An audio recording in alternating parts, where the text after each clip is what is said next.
Mais uma vez, a paz do Senhor a todos os irmãos. Amém. Glórias a Deus, estamos aqui, mais um sábado, podendo louvar e engrandecer o nome do Senhor Jesus. Irmãos, hoje a gente estava aqui cantando, louvando, e é impressionante o quanto Deus fala para a gente também através dos louvores, né? Uma vez um irmão contou para mim, falou algo para mim que eu sinto que eu discordo dele, que ele disse que o louvor é uma preparação para a pregação. É claro que é também, mas eu discordo porque eu acho que não é só isso. O louvor, ele já é uma forma de pregar o evangelho e de se falar do amor de Deus. Às vezes a gente deixa um pouco de lado o louvor e diz, tá na hora do louvor, vou aproveitar, vou no banheiro. Mas não, o louvor também é uma forma de nós estarmos honrando o nosso Deus e o nome dele. E eu, raras vezes, falo para a Gabi o que eu vou pregar, e dessa vez não foi diferente, eu não contei para ela, depois ela vai ver no vídeo, né? Mas eu não falei para ela sobre o que eu iria pregar. Eu não disse para ela, amor, eu vou falar sobre isso, é esse o assunto. E aí que a gente vê o quanto Deus trabalha, porque mesmo eu não falando, os louvores estavam de acordo com aquilo que eu iria trazer hoje. Nem sempre isso acontece, mas quando acontece, a gente vê mais um pouquinho da maravilha do amor de Deus. E o segundo louvor que a gente cantou hoje dizia assim, somos corpo, assim bem ajustado, totalmente ligado, unidos, vivendo em amor, uma família, vivendo um compromisso do grande amor de Cristo. Eu preciso de ti, querido irmão. Precioso és para mim. E isso tem tudo a ver, esse louvor tem tudo a ver sobre o que eu vou pregar hoje, sobre o que Deus trouxe ao meu coração, para que eu poderia trazer para a igreja nessa manhã. Queria convidar os irmãos a mais uma vez fecharem seus olhos, prostrarem suas cabeças para que a gente possa estar orando ao nosso Senhor. Senhor Jesus, Pai de bondade e misericórdia, estamos aqui na Tua presença, Senhor, para Te louvar, Te agradecer e honrar ao Teu santo nome, Deus.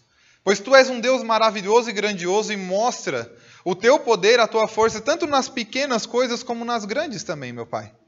Por isso nós pedimos, ó Deus, esteja conosco nessa pregação durante todo esse período, ó Pai. Eu te peço, em especial por mim, ó Deus, que eu não venha falar nada que venha do meu coração, pois nós sabemos que o coração do homem é enganoso, Pai. E eu não quero que nada que venha de mim esteja saindo da minha boca nesse momento, mas que tudo o que eu falar, tudo o que eu fizer, ó Deus, venha de Ti, Pai, do Teu Santo Espírito. E assim como o Teu Santo Espírito, eu peço que esteja no meu coração, na minha boca, ó Pai, e seja também no coração e nos ouvidos de cada um dos irmãos. Para que nenhuma palavra que seja dita aqui seja distorcida, ó Pai, ou seja mal interpretada pelos irmãos, ó Pai. Mas que, pelo contrário, ó Deus, o Teu Santo Espírito venha trabalhar e conduzir o coração de cada um dos irmãos que aqui está, ó Pai, para compreender e aprender mais e mais a Tua santa e maravilhosa palavra, ó Deus, nessa manhã.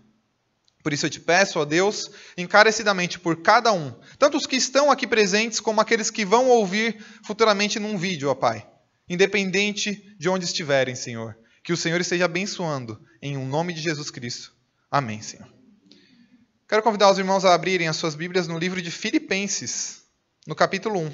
Filipenses, no primeiro capítulo, os versos 27 e 28. Enquanto os irmãos vão abrindo o texto, eu queria lembrar que esse texto foi escrito novamente por Paulo, como na última pregação. Eu falei sobre ter sido por Paulo. Esse texto também foi escrito por Paulo. E novamente foi numa prisão. Novamente ele estava em cárcere. Eu não lembro se foi na última pregação ou se foi no último estudo que eu falei sobre isso. Mas novamente Paulo estava preso. E ainda assim, ele consegue trazer palavras tão maravilhosas para nós.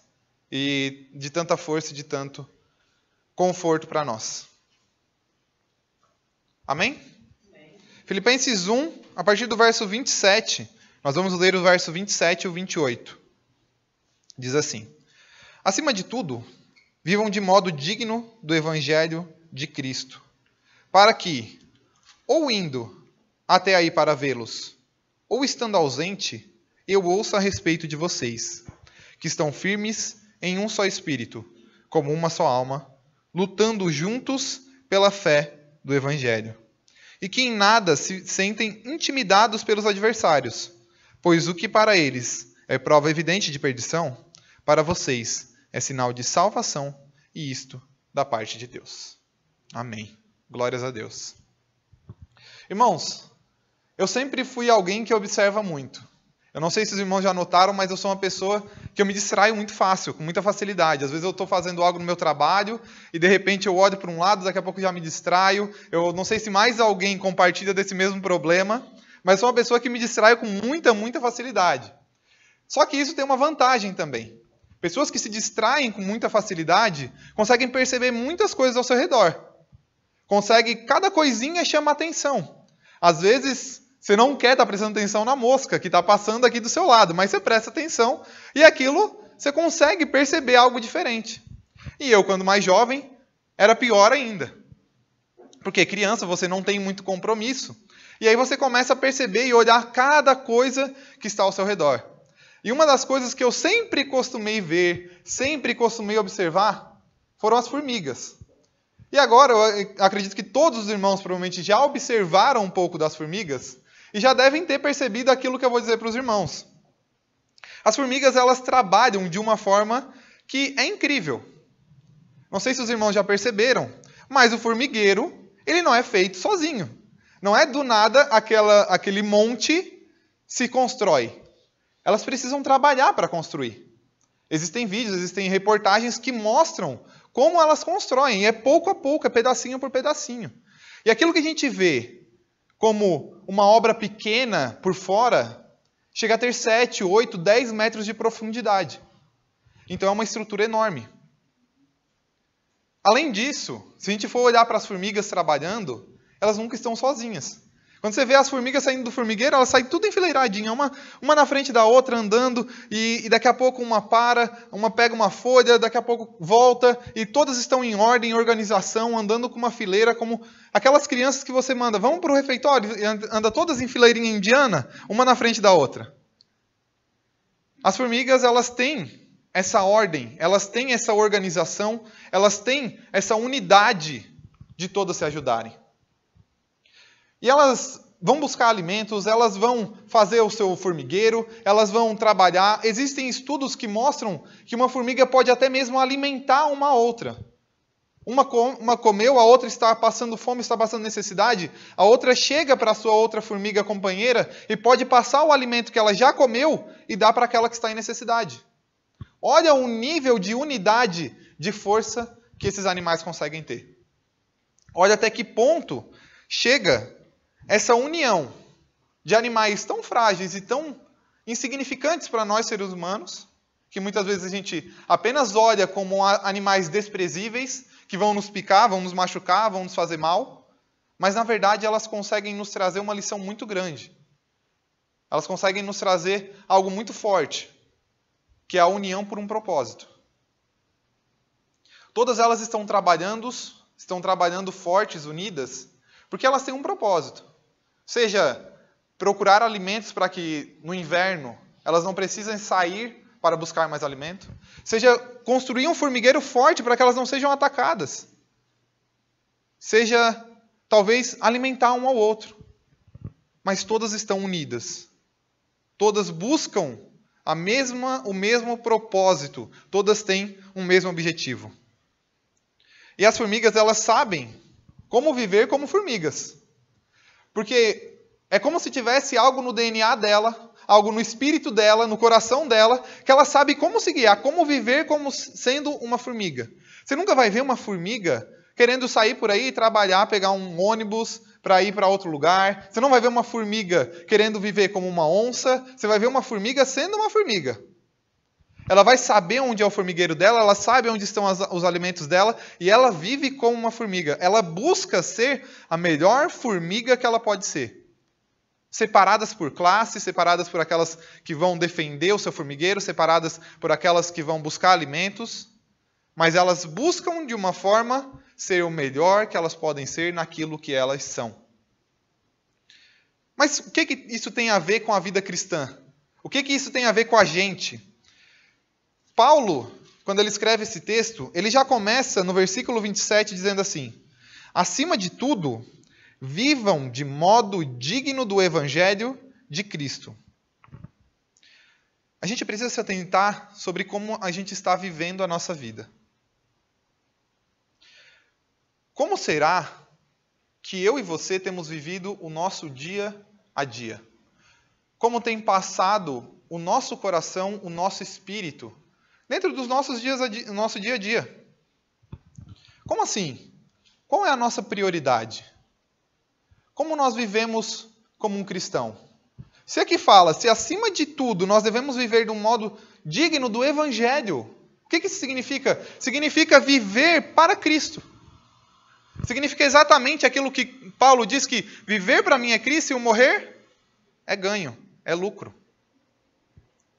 Uma formiga, assim como nós cristãos, tem propósitos. Elas sabem o que elas devem fazer. Nós também sabemos. Nós sabemos o que é viver de modo digno, de acordo com o Evangelho de Cristo. Nós sabemos o que é ser justo, como Cristo nos manda. Nós sabemos o que é ser honesto, como Cristo nos manda. Nós sabemos o que é amar, como Cristo nos manda. Hoje nós falamos sobre paciência, que hoje, no estudo mais cedo, como será que nós temos vivido a nossa paciência? Como a gente tem exercido a nossa paciência? Em especial, hoje, como eu falei, eu citei o louvor que a gente cantou hoje mais cedo, e aí para isso eu quero continuar o versículo, que diz assim no versículo 27, para que, ou indo até aí para vê-los, ou estando ausente, eu ouço a respeito de vocês o quê? Que vocês estão firmes em um só espírito, como uma só alma, lutando juntamente pela fé do Evangelho. É impressionante isso. Estar firmes como um só espírito. Estar firmes como um só. Uma pessoa não se divide sozinha. Eu não me divido comigo mesmo. Eu posso me entristecer com algo que eu fiz. Mas se eu fiz é porque eu concordei comigo mesmo. É porque eu sabia que aquilo era o que eu queria fazer. Talvez não foi a decisão melhor a ser tomada. Talvez eu me arrependa no futuro, mas quando eu tomei aquela decisão, eu sabia que era aquilo que eu queria fazer. Eu sabia das consequências, dos problemas, mas eu tomei por vontade própria. Quando a gente peca por vontade própria. Porque a nossa carne fala mais forte, mas a gente deixa a carne falar mais forte. Mas e quando a gente está falando de um grupo? Quando a gente está falando de uma igreja? E quando a gente está falando de 30, 40, 50, 100 irmãos? Será que existe esse mesmo um só espírito? Será que existe esse mesmo um só corpo? Uma casa, uma família, pessoas unidas. É fácil viver em uma casa? É simples? Eu não acho. Depois que eu casei, eu fui achando menos ainda. Porque a gente percebe que são pessoas diferentes. São pessoas que têm pensamentos diferentes, não errados, não certos. Cada um tem seu pensamento e tudo bem, não existe problema nisso. Não tem problema eu pensar diferente da minha esposa, ela pensar diferente de mim. Isso não é problema algum. Mas são diferentes. E vai existir diferenças. Vão existir momentos em que um vai pensar para ir para um lado e outro vai pensar para o outro. E será que uma casa onde existe confusão, problema, diversidade, onde cada problema que existe é uma confusão, é uma briga, é uma discussão, é do agrado do Senhor?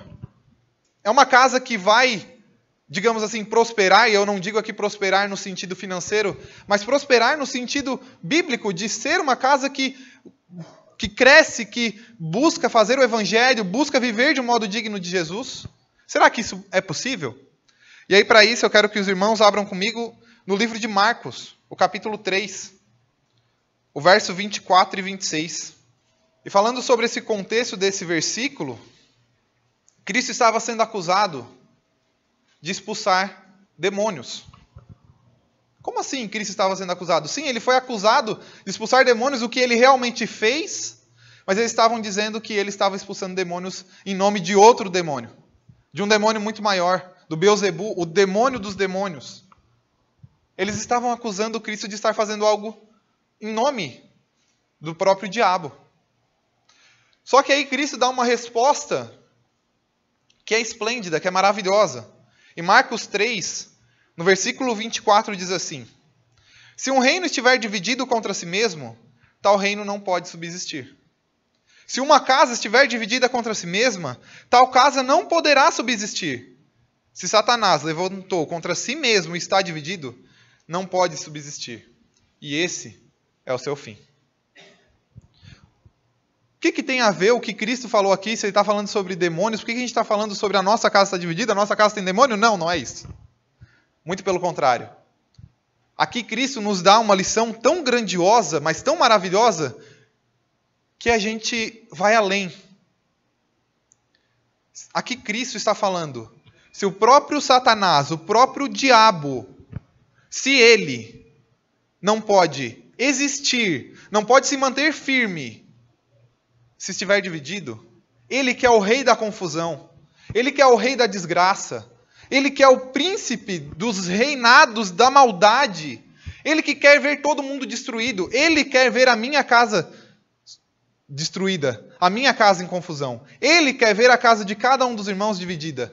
Se ele mesmo não pode ter o seu reinado dividido, se ele mesmo não pode viver em confusão, se ele mesmo não pode ter nada de confusão e não consegue continuar existindo, vivendo, sobrevivendo, imagina nós.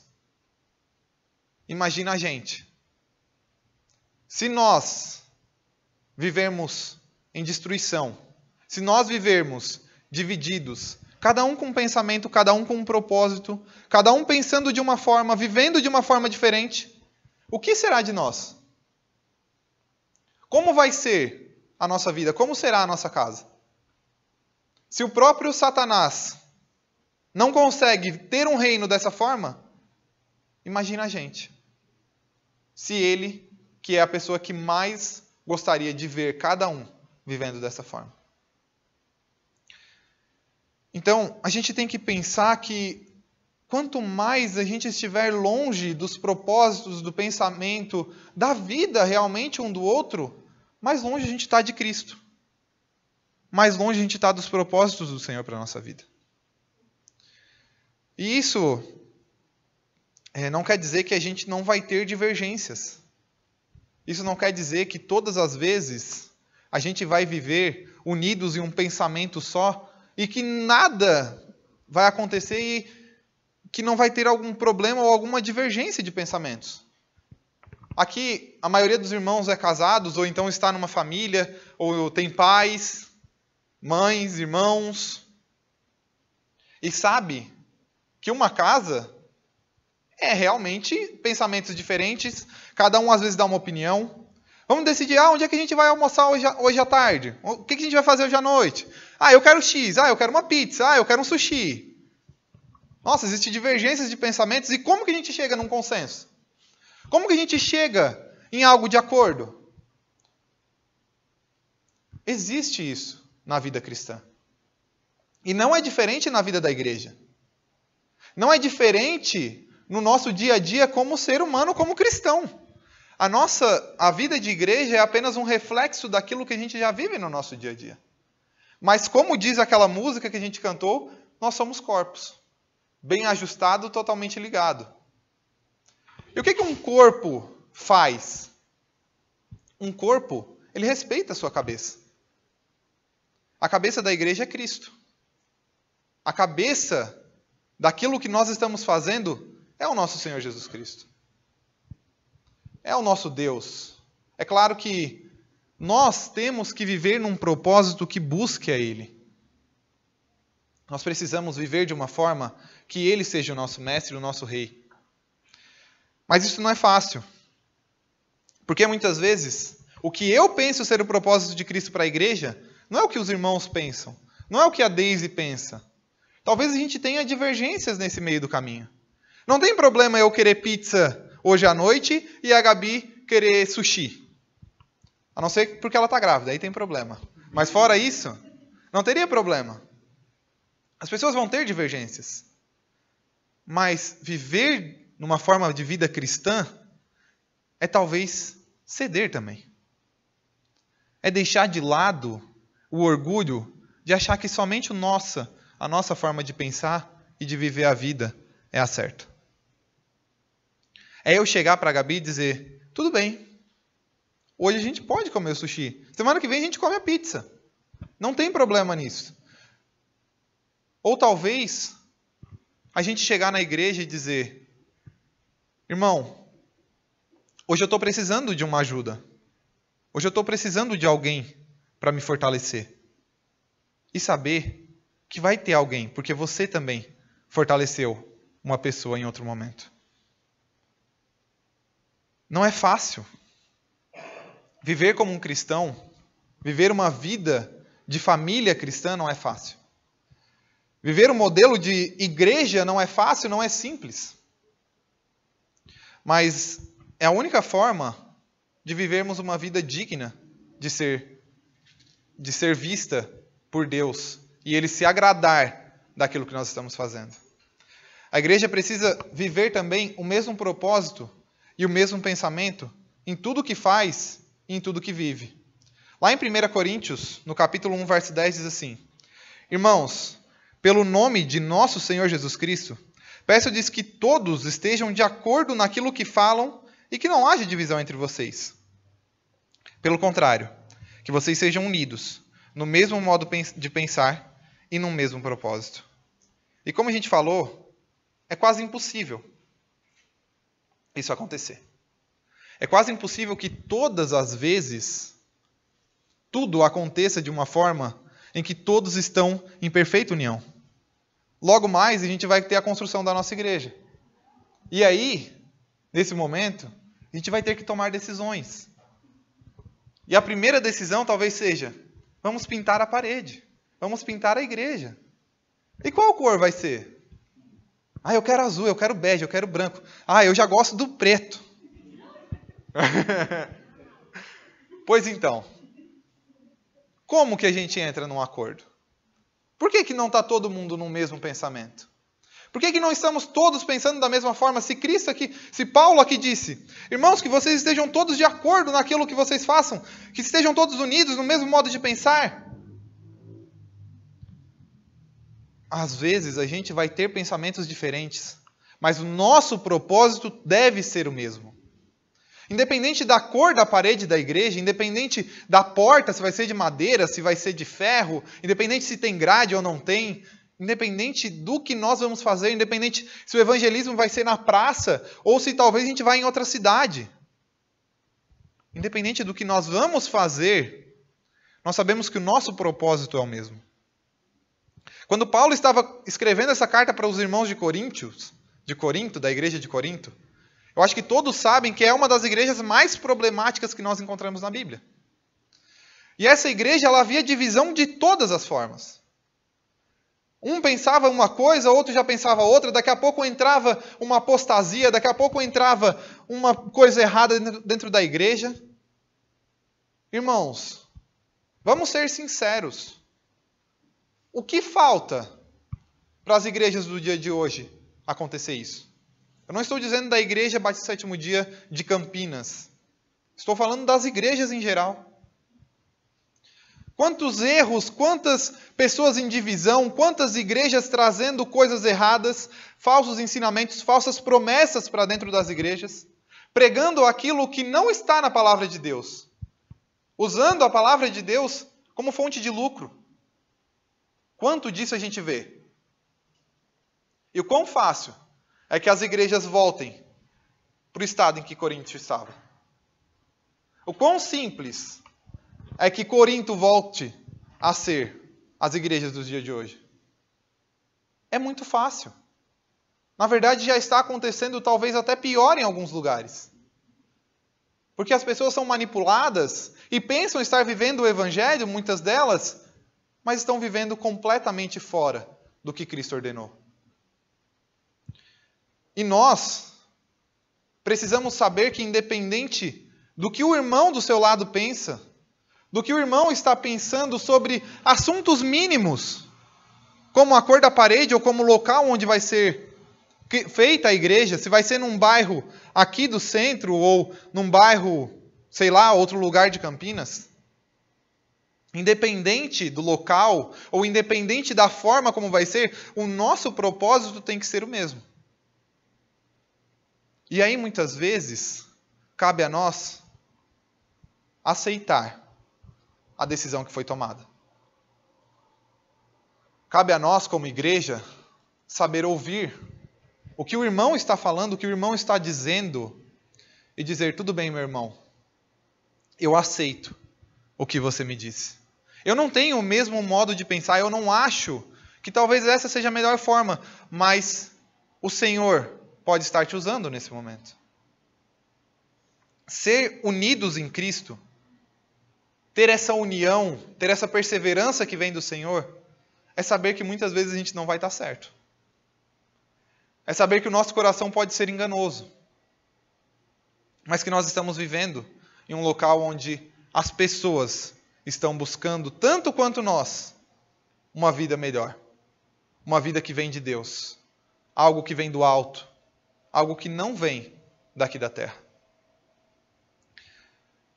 Isso é ainda mais profundo, porque Paulo diz que a gente precisa viver como uma só alma. Que é semelhante ao que a gente vê num casamento. Semelhante ao que a gente vê como duas pessoas. Quando Deus fala que agora vocês não são mais dois, mas são um só. Vocês se tornam um. É com essa mesma unidade que nós devemos viver a vida como cristãos. Porque um reino dividido, ele não pode existir. Ele não pode se manter de pé. O Senhor mesmo nos diz que nada que se divide em propósitos, que buscam coisas diferentes, que um busca a Deus e outro busca a mamon, busca o dinheiro, não pode estar firmado. Uma igreja assim, ela não pode existir. E por que eu estou falando tudo isso? Não é para falar da construção, é para falar que nós aqui como igreja, precisamos nos unir como um propósito. Eu sei que todos aqui têm o mesmo propósito. Se nós estamos aqui hoje, é porque nós buscamos a Cristo. Isso eu tenho certeza, porque nunca nessa igreja vocês ouviram ou vão ouvir falar de promessa que alguém aqui vai ficar milionário. Ou que alguém aqui vai receber qualquer cura de qualquer problema, de qualquer doença. Vocês nunca ouviram e nunca vão ouvir. É uma certeza. E se algum dia eu ouvir, eu serei o primeiro a não estar mais aqui. E eu falo isso com certeza. Porque não é isso que a palavra de Deus nos prega. E não é isso que eu sei que os irmãos estão buscando. Mas nós buscamos pessoas que querem viver o verdadeiro evangelho de Cristo. E muito pelo contrário agora, né? A gente não fala sobre dinheiro, sobre ficar milionário, sobre receber grandes bênçãos apenas porque está aqui. Podemos receber sim. Nosso Senhor nos diz que receberemos, que veremos milagres maravilhosos, mas nós também receberemos grandes provações. E é isso que a gente muitas vezes não quer. Mas o Senhor nos disse, em João 17, não peço que os tires do mundo, mas que os guardes do mal. Nós não sairemos do mundo. Nós não deixaremos de viver os problemas do mundo. Nós não deixaremos de ver os erros, as maldades, o pecado, a pobreza, a tristeza, a dor, o luto. Nós não deixaremos de viver tudo isso. Mas não seremos guardados do mal. Porque o nosso Deus nos protege. Mas é muito melhor ser protegido em união. É muito melhor saber que eu posso contar com os irmãos que estão aqui. Mas para contarmos uns com os outros, nós precisamos de unidade, intimidade e propósito. E para isso, requer tempo, requer esforço. Irmãos, eu vou ser sincero. Eu tinha um casal de amigos meus que moravam perto da minha casa, e a gente costumava frequentar a casa um do outro toda semana. Agora eles se mudaram, a gente acaba se vendo a cada um pouco mais de tempo. Mas toda semana a gente se encontrava e ficava lá 4, 5 horas conversando, fazia algo para comer. Era muito bom. Mas tinha semana que eu não queria. Eu dizia, nossa, hoje eu nem quero encontrar eles, mas eu já marquei, né? Agora o que eu vou fazer? Já marquei, eu não vou voltar atrás. Mas quando acontecia era bom. Quando acontecia eu me alegrava. Agora eu vou... Desculpa, pastor, mas às vezes no grupo pequeno a gente também sente isso. Às vezes a gente está lá, o grupo, a gente diz, nossa, hoje eu estou tão cansado. Poxa, hoje eu queria até aprender mais a palavra. Eu amo estudar a palavra de Deus. Eu amo momentos com os irmãos. Para mim é maravilhoso. Mas hoje eu estou tão cansado. Poxa, podia ficar para amanhã, podia ficar só para a semana que vem também, não tinha problema nenhum. Mas quando acontece, a gente vê a maravilha do poder de Deus. Sendo sincero, eu só me aproximei mais do irmão Carlos por conta dos grupos pequenos, da mesma forma da irmã Cris. E eu tenho certeza que se eu perguntar para ela, ela vai dizer o mesmo. Assim como do pastor também. Mas isso requer esforço. Isso requer dedicação, isso requer tempo. Estudar a palavra de Deus requer esforço, mas ter intimidade com os irmãos também. Isso requer de nós mesmos lutar contra a nossa carne e dizer, eu sei que é difícil, mas eu vou fazer isso. Porque quando eu precisar de alguém, eu não quero ter que contar com um amigo meu que nem conhece a palavra de Deus. Eu não quero ter que ligar para um amigo meu de infância que nem sabe onde que está Salmos na Bíblia, ou que existe Salmos na Bíblia, e perguntar para ele um conselho sobre o meu casamento. Eu quero poder contar com a irmã Cris, eu quero poder contar com o Carlos. Eu quero poder contar com o irmão Braulio. E eu sei que o irmão Braulio também quer poder contar comigo. Porque nós que conhecemos a palavra de Deus, nós temos um conselho, um amor, um carinho que vem dela. E ser um corpo precisa de intimidade. O corpo é ligado por um vínculo. A gente tem os membros que eles são ligados por juntas. E da mesma forma nós também temos um vínculo. E a palavra nos diz que o nosso vínculo é a paz.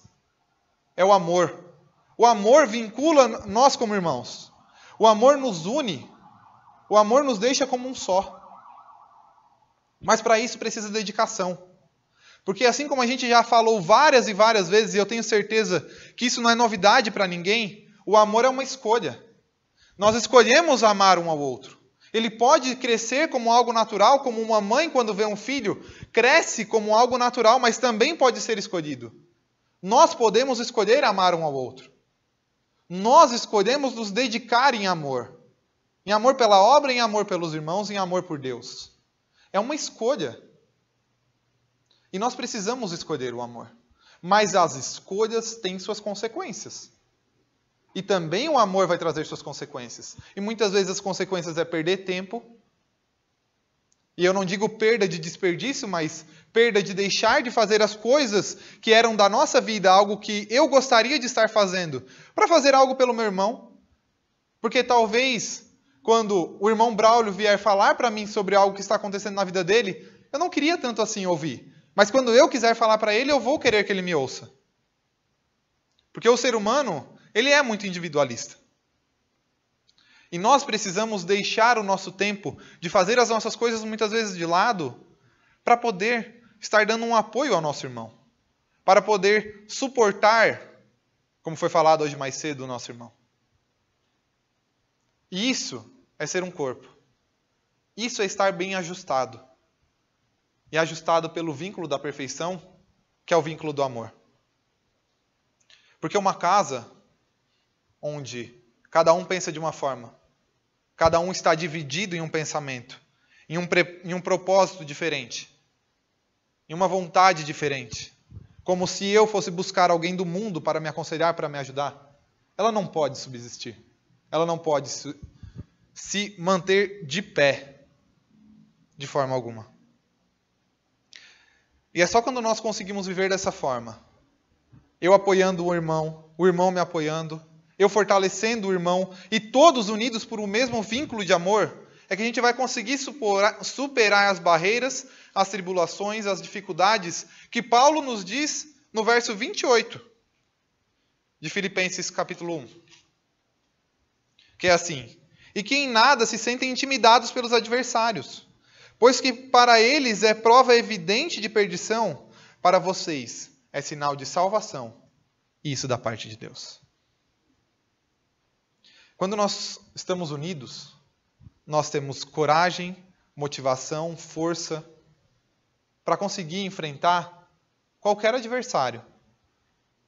E aqui quando Paulo fala, talvez ele esteja falando de adversários como os próprios que prenderam ele, talvez pessoas que foram em busca dele, mas hoje eu digo para nós, no nosso contexto, que adversários são pessoas que tentam nos tirar do nosso meio, nos tirar do evangelho, e talvez até mesmo o próprio pecado como sendo o nosso maior adversário, como nós mesmos sendo o nosso maior adversário.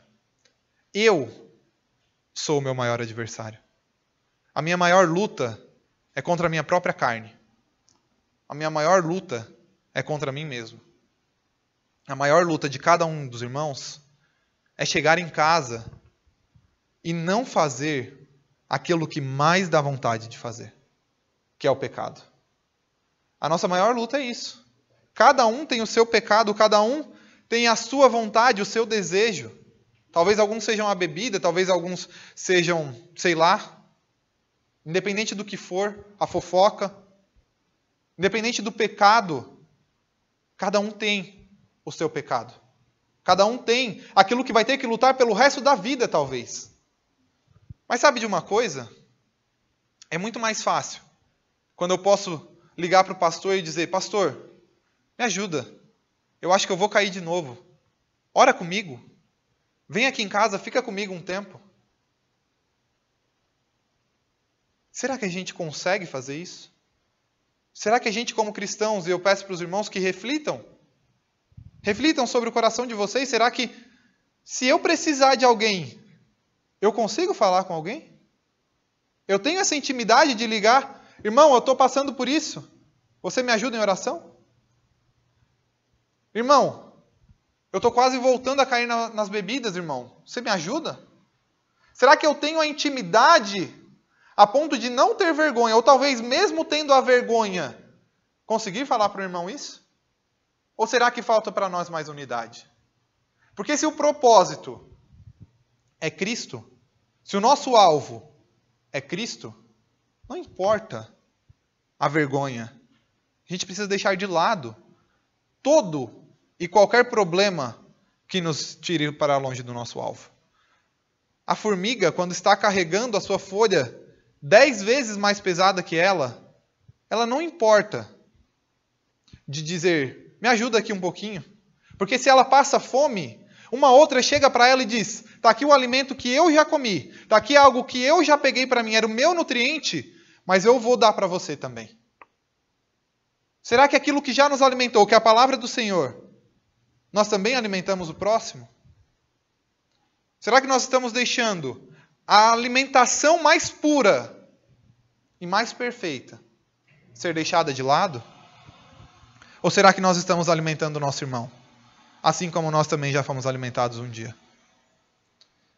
Para isso nós precisamos intimidade, força e união. E propósito. E o nosso propósito, assim como o propósito de todos os irmãos, é Cristo. É buscar ser mais e mais parecido com Ele. Para finalizar, irmãos, eu vou pedir para os irmãos abrirem comigo em 1 Pedro. 1 Pedro 2, versos 9 e 10. Que diz assim: vocês, porém, são geração eleita, sacerdócio real, nação santa, povo de propriedade exclusiva de Deus. Eu vou ler de novo, pausadamente novamente. Eu quero que vocês percebam tudo o que nós somos. Vocês, porém, são geração eleita, sacerdócio real, nação santa, povo de propriedade exclusiva de Deus. Para que nós somos isso? A fim de proclamar as virtudes daquele que os chamou das trevas para a sua maravilhosa luz. E o que a gente era antes? Antes, vocês nem eram povo. mas agora são povo de Deus. Antes vocês não tinham alcançado misericórdia, mas agora alcançaram a misericórdia. Esses somos cada um de nós. A partir do momento que nós somos remidos, limpos e purificados pelo sangue de Cristo, nós somos preciosos para o nosso Senhor. Nós somos pessoas eleitas como servos dele. Precisamos levar isso a sério. Precisamos viver como geração eleita e nação santa, como sacerdócio real, povo exclusivo de Deus. Precisamos viver dessa forma. E precisamos ver cada um dos irmãos dessa forma. Amém? Convidar os irmãos novamente a se colocarem em pé, para que a gente possa estar orando nesse momento. Senhor Deus Pai, maravilhoso, glorioso, bendito, poderoso, perfeito, mais uma vez nos colocamos na Tua presença, meu Pai, para louvar, engrandecer e agradecer a Deus por esse momento, por essa palavra que o Senhor nos dá.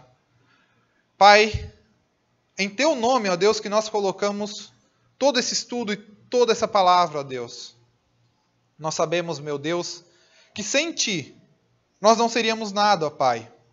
Sem Ti nós não conseguiríamos ser nada, meu Senhor. Nada mais do que trapos de imundície. Como bem fala a Tua palavra, meu Senhor. Mas Tu veio, ó Deus, para que nós pudéssemos ser remidos, salvos e limpos pelo Teu sangue. Pela Tua carne. Por Ti, meu Pai. Por isso, meu Deus, nós Te agradecemos por tudo que o Senhor fez por nós. Nós Te agradecemos por essa palavra que o Senhor nos deu hoje, Pai. Que o Teu Santo Espírito, ó Senhor, continue trabalhando em nossos corações, ministrando dia após dia a Tua vontade sobre nós, meu Deus. Que a Tua vontade seja feita, ó meu Pai. E nós sabemos, meu Deus, bem sabemos, que a Tua vontade é que nós sejamos unidos como um só corpo, um só Espírito, um só amor, em um só Deus. E nós confiamos em Ti e pedimos que o Senhor nos una, nos purifique e nos fortaleça, hoje e para sempre, meu Pai, em Teu nome, Jesus amado. Amém, Senhor. Amém.